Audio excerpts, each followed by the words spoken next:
దేవుని కుమారులు అంట. స్తోత్రం. హల్లెలూయా. ఎవరు మనం? దేవుని కుమారులు. దేవుని కుమారులు అంటే అర్థం ఏంటి? ఆయనకున్న ఆస్తిలో మనకు వారసత్వం. ఎంత ఉందండి దేవుడికి ఆస్తి?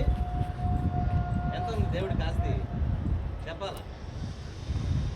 ఎంత ఉందా? ఎన్ని ఎకరాలు ఉంది? ఎంత బంగారం ఉంది? ఎంత డబ్బు ఉంది దేవుడి కాడ? కదా, లెక్క పెట్టలేనంత. దానికి అంతటికి వారసులు ఎవరు? ఎవరు? మనము. తెలుసా మీకు? ఆలోచిస్తున్నారు ఎప్పుడైనా? అది లేదు, ఇది లేదు, మాకు చాలా మేము పేదవాళ్ళం, మాకు అది అనుకుంటా ఉంటాం కదా. చాలా విషయాలు మనం బాధపడుతుంటాం, కొరతలు తగిలే వీడున బాధపడతాం. కానీ మనం మన యొక్క ఆధిక్యత, మన యొక్క గొప్పతనం మనం ఆలోచిస్తే నిజంగా వాస్తవంగా దేవుడు మనకి ఎంత ఆధిక్యత ఇచ్చాడు. ఆయన కుమారులుగా, ఆయన బిడ్డలుగా మనం చేసుకున్నాడు అంటే ఈ సృష్టిలో ఎంత ధన్యత మనకు చెప్పలేం.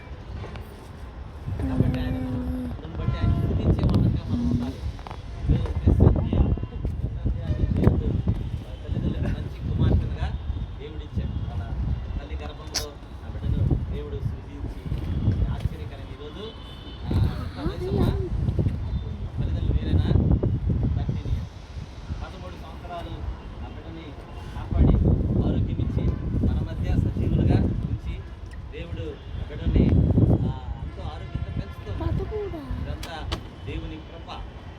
కాబట్టి ఒక మనిషి భూమి మీదకి రావాలన్నా, ఒక సంవత్సరం గడపాలన్నా, ఆ శారీరక ఆరోగ్యం కలిగి ఉండాలన్నా, ఆ శారీరక సంబంధమైనటువంటి ఆ మార్పులు కలగాలన్నా ఇదంతా ఎవరి కృప? దేవుడి కృప. ఈరోజు నిజంగా మెచ్యూరిటీ అయినదంటే దేవుడి కృప. ఆరోగ్యం కలిగి ఉందంటే దేవుడి కృప. ఇచ్చినా రుణం తీర్చలేము. దేవుడు మనల్ని ఆయనకి ఎంతో మనం రుణస్థులం. ఆయన మనకు శాశ్వతమైన జీవితం, నిత్య జీవం ఉంది. తెలుసా? పక్షులు చచ్చిపోయినాయి అనుకోండి, జంతువులు చచ్చిపోయినాయి అనుకోండి, వాటికి పరలోకం ఉందా?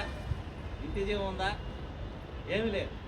ఏ జీవరాశికి, భూమి మీద పుట్టిన ఏ జీవరాశికి కూడా పరలోకం లేదు, నిత్య జీవం లేదు, దేవుడు వారసత్వం లేదు.